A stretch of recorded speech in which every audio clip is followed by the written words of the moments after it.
of life Sorry. and the whole aim and end of human existence. So you can see there's a lot of variation in what people would say is the meaning of life. And there's a variety of philosophical movements, some of which I would like to discuss momentarily. Here's Dawkins. Nature is neither kind nor unkind. She is neither against suffering nor for it. The total amount of suffering per year in all the natural world is beyond all decent contemplation. During the minute it takes me to compose this sentence, he wrote, thousands of animals are being eaten alive. Others are running for their lives, whimpering with fear. Others are being slowly devoured from within by rasping parasites. Thousands of all kinds are dying of starvation, thirst, and disease.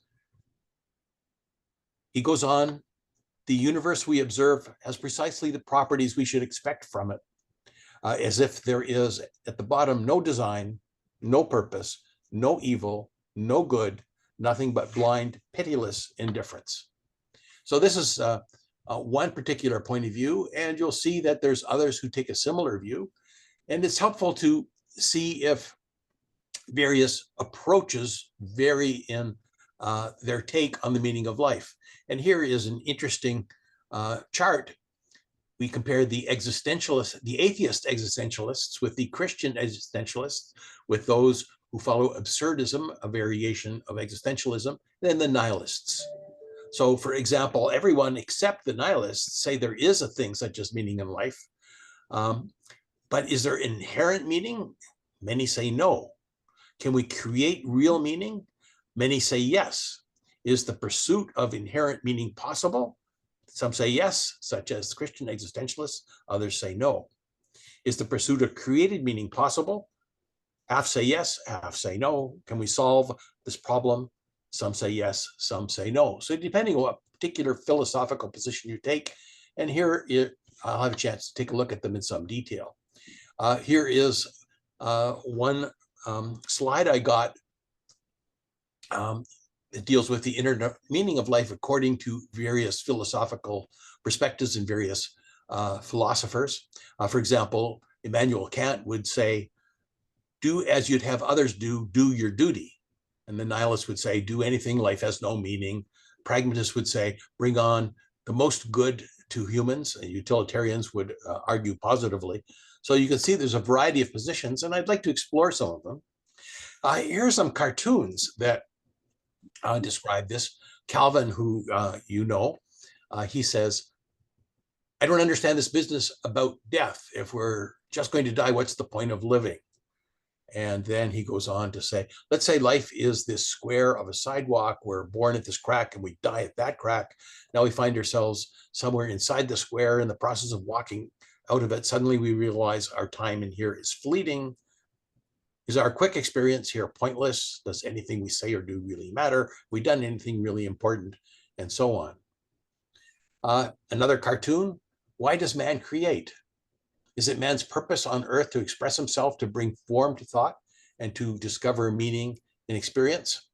And of course, the snowman says nothing. Or is it just something to do when he's bored? So this is an example of some of the things that come up in ordinary life and in cartoons. And a lot of this is referred to as the human condition. The human condition is the characteristics, key events, and situations which compose the essentials of human existence, such as birth, growth, emotionality, aspiration, conflict. It's a very broad topic covered in philosophy, history, art, literature, anthropology, and so on. So it's typically used in the context of ambiguous subjects, such as the meaning of life or moral concerns. And this issue has come up repeatedly in religion. Each major religion offers beliefs regarding the human condition. Buddhism teaches that life is a perpetual cycle of unsatisfactoriness, death, and rebirth, from which humans can be liberated via the Noble Eightfold Path. Christianity teaches that humans are born in a sinful condition and they are doomed in the afterlife unless they are to receive salvation through Jesus Christ. Here is a comment from Rick Warren, an American evangelical Christian pastor and author. He writes, without God, life has no purpose, and without purpose, life has no meaning. Without meaning, life has no significance or hope. Of course, you'll see that there are a variety of philosophers who look at this quite differently, and we'll introduce you to some of them in due course. So in philosophy, one ancient view, that of the Republic, written by Plato, he asked what is justice and postulated that it is not primarily a matter among individuals, but of society as a whole, prompting him to devise a utopia. 2,000 years later, René Descartes wrote, "I think, therefore I am," because he believed the human mind, particularly its faculty for reason, to be the primary determiner of truth. And for this, he's often credited as the father of modern philosophy. Existentialism, which we'll have a chance to take a look at momentarily, attempts to reconcile an individual's sense of disorientation and confusion in the universe believed to be absurd. So here we go back to Plato from 2,000 years ago. He said that he envisions a utopia or perfect society, and the central element of this is to be ruled by philosophers. And he divided the population into philosopher kings, the statesman or guardian who provide political leadership, the military class who satisfy security needs, and the producers, workers, and craftsmen who provide the economic structure to the state. So that's way back 2,000 years ago in Plato's Republic. But psychologists have been interested in this, and I promise to comment momentarily on psychology. Psychology has many theories, such as Maslow's hierarchy of needs, shown on the right, and the notion of identity crisis that addresses the human condition. It also has various methods, logotherapy being an example I'll talk about later. Another method, cognitive behavioral therapy, has become widespread treatment for clinical depression, but is beyond the scope of our discussion today. A particularly interesting character in this man's search for meaning is Viktor Frankl. He writes, "Everything can be taken from a man but one thing, the last of the human freedoms, to choose one's attitude in any given set of circumstances, to choose one's own way." In his famous book, Man's Search for Meaning, is still available and has sold many, many copies. He spent 5 months working as a slave laborer in a Nazi camp, offering insights that ordinary folks would not be able to get. So I promised to talk about existentialism, and the classic view of existentialism emphasizes the existence of an individual person as a free and responsible agent in determining development through their own acts of will. You're responsible for your own development. Existential angst, sometimes called existential dread or anxiety or anguish, is a term commonly used by many existentialist thinkers. Is generally held to be a negative feeling arising from the experience of human freedom and responsibility. Existential angst. So here are some beliefs from existentialism. We believe in angst. We have no one to blame for our choices but ourselves. This responsibility can lead to dread and anxiety over the choices you make. Living an authentic life is a challenge. This happens by making independent choices and assuming responsibility for its consequences. And more about that in a little while. So here we have a cartoon existential map, and you are here for no apparent reason. And here, Simone de Beauvoir, the existential philosopher, talks about existential cooking. Welcome back to Existential Cooking. Today we are making angst muffins. First, break 4 eggs into a large mixing bowl, and as you break the shell of each egg, reflect on the temporary, fragile nature of life. At any moment, it can be wrestled from you, leaving you with only an eternity of nothingness. Now, a related concept is assertism, stating that efforts to find meaning in the universe will ultimately fail because no such meaning exists. It's related to existentialism, but it is not to be confused with it, nor to be confused with nihilism, which I'll go over in a minute. In philosophy, the absurd refers to the conflict between the human tendency to seek inherent value and meaning in life and the human inability to find any. In this context, absurd does not mean logically impossible, but rather humanly impossible. So, in philosophy, the absurd refers to the conflict between our tendency to seek meaning and value in life and the human inability to find it. Life is fragile and absurd, says Leo Tolstoy. Another concept is nihilism. Life in the universe has no meaning. The philosophical view that the world, and especially human existence, is without meaning, purpose, comprehensible truth, or essential value. It involves the rejection of all religious and moral principles and the belief that life is meaningless. All values are baseless and nothing can be communicated. Very negative point of view, which some people regard as philosophically bankrupt. Here's a t-shirt that you can get comparing the three, should you be interested in going and buying such a t-shirt. Now, a famous philosophical voice, existentialist, is Albert Camus, famous for his book, The Stranger, a tale of absurdity, death, and coming to grips with the meaning of one's existence. It has reached more people directly, and for that, he got the Nobel Prize for Literature in 1957. His famous book, The Myth of Sisyphus, it says, if life has no meaning, does that mean life is not worth living? And the central concern is what Camus calls the absurd. There's a fundamental conflict between what we want from the universe, meaning, order, reason, and what we find in the universe, formless chaos. We will never find life's true meaning, he argues. Either we will discover meaning through a leap of faith, that's something that Kierkegaard talks about, or placing our hopes in a God beyond this world, or we will conclude that life is meaningless.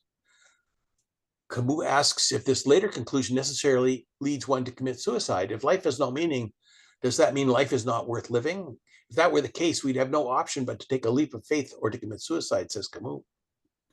Camus is interested in pursuing a third possibility, however, that we can accept and live life in a world devoid of meaning or purpose. And this is one of the central themes of existentialism. You'll remember Sisyphus was punished for all eternity to roll a rock up a mountain only to have it roll back down to the bottom when he reaches the top. And to elaborate on what he said earlier, he says there's but one philosophical serious problem, and that is suicide. But in the end, one needs more courage to live than to kill himself. What about Jean-Paul Sartre? Sometimes you might ask the question, what did Sartre mean by existence precedes essence? And this chart illustrates that. When we make something, we do it for a purpose. The purpose or essence of a made thing comes before its existence. We are not made for any purpose, so our existence precedes our essence. And we have to create a purpose for ourselves. It is not made for us. Now, there is a movement in Christianity called Christian existentialism, which nevertheless takes a theological perspective. And this philosophical movement shares various views to existentialism with the added idea that the Judeo-Christian God plays an important part in coping with the underlying themes of human existence. It relies on Kierkegaard's understanding of Christianity, who argued that the universe is fundamentally paradoxical, and its greatest paradox is the transient union of God and humans in the person of Jesus Christ. He proposed that each person must make independent choices and then constitute his existence. Each person suffers from the anguish of indecision, whether knowingly or unknowingly, until he commits a particular choice about the way to live. So here is Søren Kierkegaard, and here's the leap of faith concept on the right. In its most commonly used meaning, a leap of faith is the act of believing in or accepting something outside the boundaries of reason. It's based on faith. In the case of religious faith, it is to believe in a subjective truth about the meaning of life to which something cannot be objectively confirmed in this world. And as I said, attributed to Søren Kierkegaard. He writes, life can only be understood backwards, but it must be lived forwards. Now, all of this has had some philosophers thinking that with these issues, we might be able to help some others who are in philosophical or psychological distress because of this problem of finding meaning in their lives. In fact, there are two philosophical counseling organizations separate from medical or psychological associations, and both offer training. The National Philosophical Counseling Association and the American Philosophical Practitioners Association offer training that allows you as a philosopher to help provide life coaching to other individuals. It offers training programs in a particular type of philosophical counseling known as logic-based therapy. There is a fundamental difference between these two associations, which are similar in some ways, and it's reflected in the type of training provided. The MPCA holds that philosophical and psychological counseling are intrinsically related to one another. In contrast, the APPA claims that philosophical counseling is distinct from psychological counseling and even has its own kind of client. It claims, therapy for the sane. So two different approaches to philosophical counseling. Here's more information on it. This is an article where they're describing a particular therapist, Dr. Marinoff. His clients don't get traditional analysis or antidepressant prescriptions for their depression or anxiety. Instead, he offers them tips from the world's greatest thinkers that he says can shed some light on the way they live. He takes thoughts from Kierkegaard about how to cope with death and Kant's theory of obligation to assist people adapting better with change. So more information on that should you be interested. Well, with that introduction, let's offer some scenarios for discussion that people might find interesting. Here's a thought experiment. Imagine that in the future, scientists are able to invent happy pills to reduce existential angst. And imagine further that these pills are completely safe. Should one partake?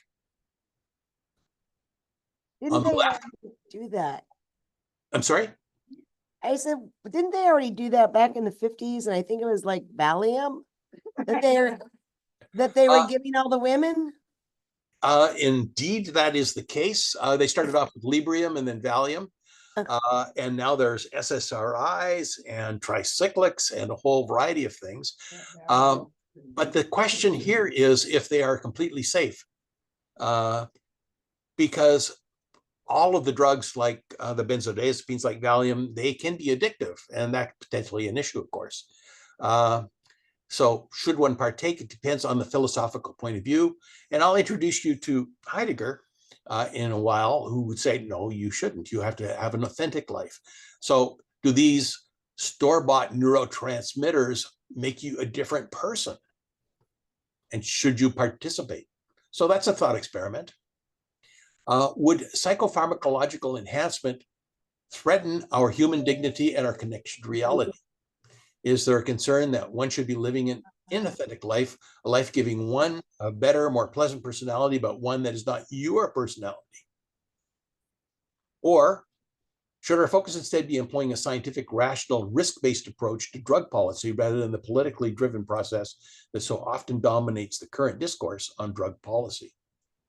So this is a matter of some discussion in the pharmacology, psychopharmacology realm, and there's many different perspectives available. Another question, if a pill was discovered that could make you more moral, should it be used? Here's a comment. If continuing brain research does in fact show biochemical differences between the brains of those who help others and the brains of those who do not, could this lead to a morality pill, a drug that makes us more likely to help? We know that there are some people in the world who have a different brain structure and are psychopathic in their personality or sociopathic. If the neurological basis for this disorder is established, is there a possibility that pharmacologic intervention or neurosurgical intervention might change things? Hence the concept of the morality pill. This comes up in literature. Aldous Huxley's book, Brave New World, and other books described the issue of pharmacological life enhancement. In the case of Brave New World, Huxley described a dystopian world where a drug called soma played a central role. Many years later, Huxley wrote a book called Island, a novel with a utopian theme, which also contained a psychopharmacologic thread. But while Brave New World emphasized drug use for pacification of the populace, Island emphasized the potential of psychological pharmaceuticals for the more noble purpose of an enlightenment, improved learning, and enhanced self-knowledge. Now, the closing issue is, what does it mean to be an authentic human being? Since the time of Socrates, Socrates commented that the unexamined life is not worth living, a philosophically contentious issue for itself. But since then, philosophers have examined what it means to be authentic, albeit with a variety of culturally conditioned guises. The word authentic may be defined as conforming to fact and therefore worthy of belief, or the quality of being genuine and not corrupted from the original, or of undisputed credibility. Among existentialist philosophers, the concept of authenticity has been particularly well developed, often with reference to the extent with which one is true to one's own character, despite the pressures and forces of the world we inhabit. Here's a comment from Salbello. Socrates said that the unexamined life is not worth living, but the over-examined life makes you wish you were dead. Given the alternative, I'd rather be living. Now, I want to close with Martin Heidegger. He emphasized that to lead an authentic life, one must exercise one's personal freedom to establish a meaningful existence for oneself and take responsibility for the consequences of our action, rather than simply following a path of self-deception where one simply follows orders, accept conformity, is concerned only with the here and now. On the right-hand side in the bottom, you can see some of his many books. He points out that leading an authentic life is not always easy, and the process entails uncertainty and anxiety and requires considerable courage. So undoubtedly, Heidegger would have rejected the idea of taking happy pills as a measure against existential angst. And there's a dark side to Heidegger. He was a Nazi. He actively participated in rallies and acquiesced to Nazi requests to remove Jewish German teachers and students from the university. He remained a Nazi till the end of the war and never renounced or apologized his Nazism during his life. So that brings us an end to the discussion so that we can open up the table for questions and answers if anybody has any. I hope this was enjoyable. Yes, it was. But I have a question about with the happy pill. Because, well, I don't think it actually, it says it's like it's changing your personality so you're no longer you. And I don't agree with that because, you know, it's been shown that people have alteration in the brain chemistry or imbalance in their brain chemistry and therefore develop depression, anxiety, and different things like that. So in my view, the happy pill is actually just getting you back to what you should be and normalizing you.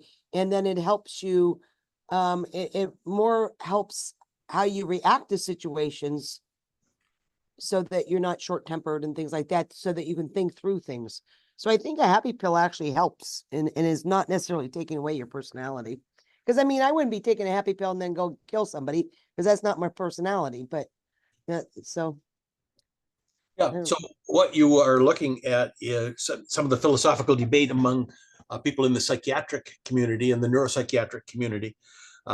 When we give these medications for depression, SSRIs are just one of many examples. Ketamine therapy has been something that we've heard a lot about recently. And these are all methods of treating clinical depression.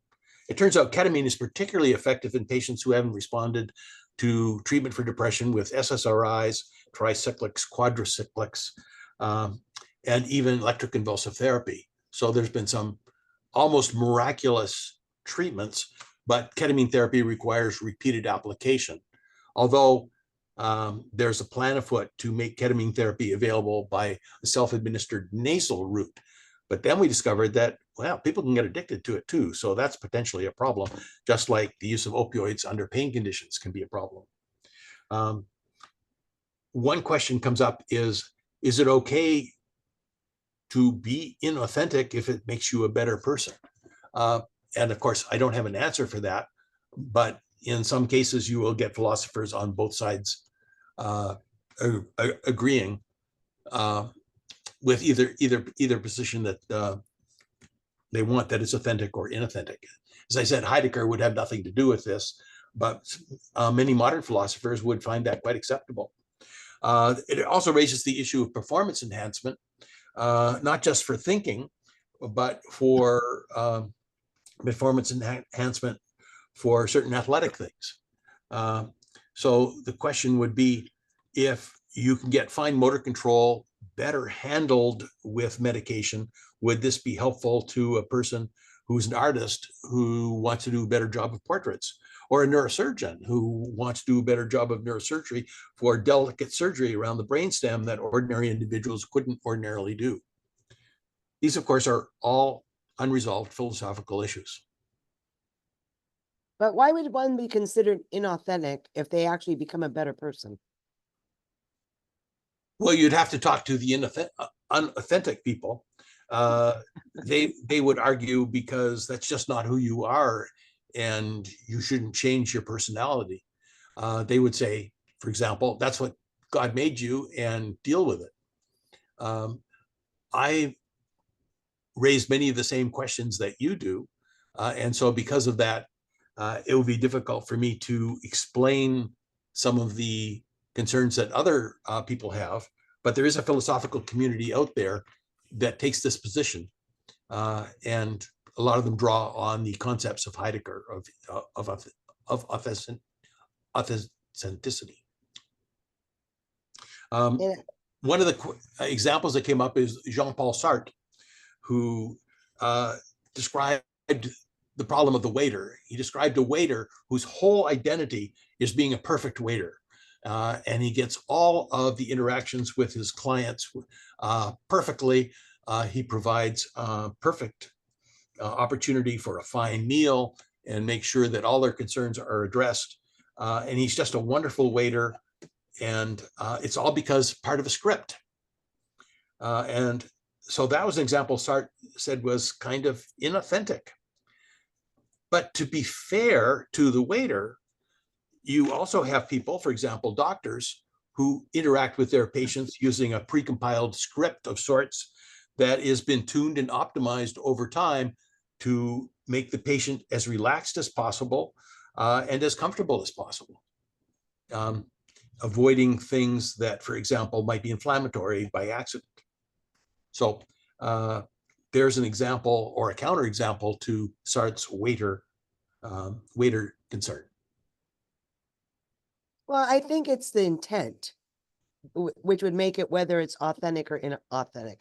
Because there's plenty of people that act a role and they don't care. They fake it, and that would be inauthentic. But if somebody is trying to better themselves, even if the waiter was using a script and he was sincere about it, then I would consider that to be authentic, that he's sincerely trying to make himself a better waiter, a better person. And so I wouldn't call that authenticity. So. Well, let me give you a scenario that you might find interesting. Imagine you have a surgeon who is very, very skilled, and he is a type 1 atheist, which means he's an atheist, but he doesn't make a big thing about it. He doesn't go like Dawkins and tell everyone that atheism is the way to go. He is a quiet, effective surgeon, but he knows that with one particular family, they're very, very religious. And so he has a preoperative prayer with them as part of his procedure before the patient goes to the operating room, knowing that the family will feel much better, but it's completely fake. It's all an act. Is that inauthentic? Even if it provides solace to the family and to the patient? See, I don't consider that as inauthentic. I do that all the time in my work. That you have to adapt to the situation. So I would also think of the point in time, right? So like time is a factor in this, isn't it? Mm-hmm. Meaning like nature versus nurture, right? So are you born your authentic self, or the things that you do and influences you get form authenticity, right? Because like a waiter was not a waiter initially, right? He had to learn to be a waiter. So just before he took the job being a waiter, was he not authentic? Right? Like the things we do shape our personality. I don't know. Yeah, no, that's a good point. Did you hear that, Dr. Doyle? I did, and I Okay. don't have an answer to all of these things. My whole point is bringing them to your attention and allowing you to do further reading for various philosophical positions that are available. I think that the praying surgeon atheist would be an example that you might find people offended by. And others say, well, if it makes the family better, so much the better. I think intent means a lot, because if he's doing it for a good intent, that's different than somebody who is lying to your face just to rob you blind. You know, that is doing it for malicious reasons and has no intent of being a better person. So to me, that doctor is actually being a better person because he's observing people's needs and accommodating them. So Yeah, it would be interesting to sample the population and find out what variation in opinion is. This is the kind of thing I'd like to post on Reddit someday and see what kind of variation in opinion people provide. I had a comment and a question. So with the surgeon, if like the different actions could go down either road, if the surgeon's goal in being authentic is to stand by his beliefs and not praying that the family makes him authentic, if his goal is to make other people feel better, regardless of his beliefs, then praying with the family is authentic. I feel like either one could make him authentic. It just depends on what authentic means to him. no, that's a good point. And my question was, you mentioned a lot of philosophies, each with their own points. I was wondering which philosophy you tend towards and how that's helped you find meaning in your life. Is this a question I'm supposed to answer? Yeah, did you hear that? Well, you could take the fifth. I mean, No. The question is it okay to lie to a patient to make them feel better? No. The question was, what method, which philosophy do you follow, and how does it, say that again, Eli? Which philosophy and how does it help you find meaning in your life? And how does it help you find meaning in your life? Yeah.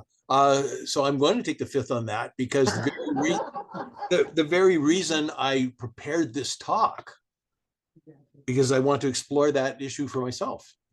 Oh, good. Yeah. So I don't have answers. I just have questions and some interesting scenarios. And what does your chat GPT tell you? The meaning of life. I'm surprised you didn't have a slide for that. No, but ChatGPT would very systematically go through the various positions as I have, but a little bit more succinctly. And I should have consulted ChatGPT. It would have been useful to see what kind of opinion you get. Because ChatGPT is getting smarter and smarter. I now have ChatGPT 4.0. And I pay $20 a month for it, and I'm a cheap guy, but I would pay more than that for ChatGPT 4.0. Just to give you an example of how smart it is, my hobby is electronics, and I came across a circuit that I didn't fully understand. I posted to ChatGPT, and it not only explained what the circuit did, but explained the purpose of each component. And then when I asked ChatGPT, if you altered this resistor, what would the frequency response be? It knew how to do that. So ChatGPT is becoming super, super smart, not just on verbal things, but it can draw images for you now. It can analyze images, which is even more interesting. And it's also good at computer programming. It does computer programming for me better than I can code myself. I code in C for micro controller applications. I'm working on some medical instrumentation projects. But right now, it does a better job in writing software than I ever could. And I'm learning from it. So, and that's just the beginning. I mean, it's only been around for 2 or 3 years. Imagine what it's going to be like in the future, 10 years from now. So I had a related question to this. We hear every day that the morality standards across the board have gone down and people don't care about each other as much as they used to in the past. So going back to your morality pill, can we take like a very small amount of it for everybody to bring it back to the level, authentic level that it used to be? Or would that be considered an adjustment a moral adjustment? So your question is one which has been addressed a few years ago when Prozac and other similar medications came available. There was one person who suggested that we should include it in the water supply to make the population a better. I remember that. Small amount of it. Just like we include Fluoride. fluoride in the water supply. And although there are some people who object to that, for the most people accept it because there's a general good. You will find that these questions cannot be answered definitively, just like it'd be hard to definitively say what should be, who we should vote for in the election. Well, I don't know why terrorists always have to do bad things. Like, I would be willing to be a terrorist, but put happy pills in everybody's water, and then everybody will be happy and they won't care. But if you actually meet some of these terrorists, they are driven by a philosophical, religious point of view. And their view is that the greater good comes from exercising the principles of the religious leader, and no other truth exists. Yeah. During your research, which philosophy did you have the largest reaction to? Well, I'm interested in what the existentialists say. They basically say, grow up, put on your big boy pants and deal with it. And I think that's a reasonable position in the sense that you have to develop your own skills to cope with the challenges of life rather than rely on people to take care of everything for you. So that's a position I'm sympathetic to. The challenge happens, what do you do when someone has genuine illness and can't cope on their own, either because of handicap or some sort of neurological disorder? Don't have a good answer for that. And in fact, reasonable people will disagree about this number of resources that the government should make available for this. No answer for that. Sorry. But would you agree that people's authenticity actually changes over time with their experience? I would, and we call that growth. Yep. So that's why I don't know why, if somebody improves, that they would then become inauthentic because they're not who they were before, but is growth. So, right. Not so inauthenticity. So you have an excellent counterexample to that position. The way I look at it, after a certain point, your personality is kind of solidified, and any change after that, I would consider it inauthentic. oh no, I don't agree with that. My personality's changed so many times over the years, and I look back and it's like, how did I act like that when I was 45? And so Also, I mean, it is part of growing. If you are not changing, that means you're not growing. yeah. You mentioned ketamine, but isn't that what Matthew Perry died from? That's what he died from. So that was a little bit of an overdose, but yeah, so the story is more complicated. So he suffered from depression. It's not clear what medications he was tried on, what psychiatrists he saw.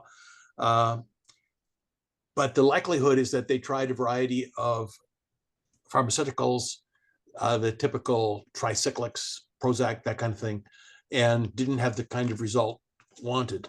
It's also likely that he would not want to have his brain electrified with electroconvulsive therapy, even though it's known to be a highly effective therapy. So these ketamine clinics are being set up, and typically you'll go once a week. They'll start an IV. They'll give you a dose of ketamine under monitored settings. You keep an eye on your breathing in particular, and your blood pressure and your heart rate. And then the result is pretty much instantaneous, that you get a boost in mood, and it lasts about a week. And so you have to come back a week later for another treatment and another treatment and another treatment. But for some people, it's really worthwhile. Remember, if you get dialysis, you have to go typically 3 days a week, and it's a longer treatment. So this is much easier. And now Johnson & Johnson have a medication, S-ketamine, which is the S isomer of ketamine. And it can be available for nasal use. And the idea here is that you wouldn't have to come back every week, but you'd have to be, you have to administer it yourself nasally. And the problem is under those settings, it wouldn't be administered under fully controlled settings, and it has a potential for abuse. So in the newspaper accounts that we're all familiar with now, it was a case of getting the ketamine several times a day as opposed to several times a month. Yeah. Well, that's what I'd be concerned about, the intranasal, because people would be tempted to do it multiple times a day, like you said. So. Yeah. So you talked about various existentialist philosophers, and I think we didn't talk about Nietzsche. And to me, that's where the story started. And one of the things that I always found interesting is his ruthlessness in terms of how do you give meaning to life, in sense like you define it yourself, and you don't go out trying to help out the needs. And that's like changing the world. I mean, it's somehow, I think Sartre picked it up, but do you think the Nietzsche was the kind of the starter of it? So Nietzsche was definitely one of the primary influencers of this whole movement. And his concept of the Oberman or Superman, who works things out on his or her own rather than being influenced by society and trends, is an important concept that remains to this day. There are some people who have misinterpreted what he said as being that you don't have to worry about other people or society's rules and rights, and anything's acceptable as long as you don't get caught. There are people who interpret it in that way, and other philosophers say that's complete misinterpretation of what the Oberman was. The idea being that you can figure a lot of this out on your own rather than follow society's norms. So that's a worthy of a whole discussion in itself, the concept of the Oberman and Nietzsche and the God is dead concept that he has promoted. So, yep, another time maybe. So we're giving you all sorts of ideas for future talks, aren't we? Oh, and there's so many good ones. There's so many good ones. Anybody else have any questions? I thought this was interesting. It really is. Yes, thank Very well done. Thank you. Okay, well, I'm glad everyone enjoyed, and Yep. if you need a copy of the slide set, just write to me, and I'd be glad to give you what I've got. And it's not hard to find some good philosophical books that cover this in a lot more detail. In fact, if you want detail, I just did a philosophical primer, a study guide to philosophy that's 130 some pages that you can get at Amazon. Just go to Amazon and go to Daniel John Doyle, and you can find my book for 99 cents. Ooh, that's a deal. Yeah, and it's mostly done with ChatGPT, and it outlines the various philosophical positions aimed at a study guide rather than a reference. So the idea here is that you say, that's interesting, I'm going to go and read a big book that covers it in more detail. Anyway, it's danieljohndoyle.com is my website. Daniel John Doyle on Amazon will get you the philosophical primer at 99 cents, or you can get the actual printed version. I think it's $4.50 or something, but why bother when you get it for 99 cents? Yeah. Well, thank you so much. And I will send you the link to the recording. And unfortunately, I started at 5 minutes late. So your first 5 minutes got cut off. Oh yeah, I'm But not worried about that though. Yeah. That was my fault, but I'll definitely, as always, we found it very, very interesting and we appreciated you presenting to us again tonight. You'll Okay. have to keep us updated on your future talks that you're planning. So we've enjoyed. Yeah, Yeah. okay. Until Yeah, then, if you want to send the slides to me, then I can disseminate them. yeah, okay, can do that, and you should be able to get them later on tonight. Oh, that'll be great. Yeah, okay, That'll be quicker than I'll get you the links. yeah. Okay, thanks again, and I hope you enjoy.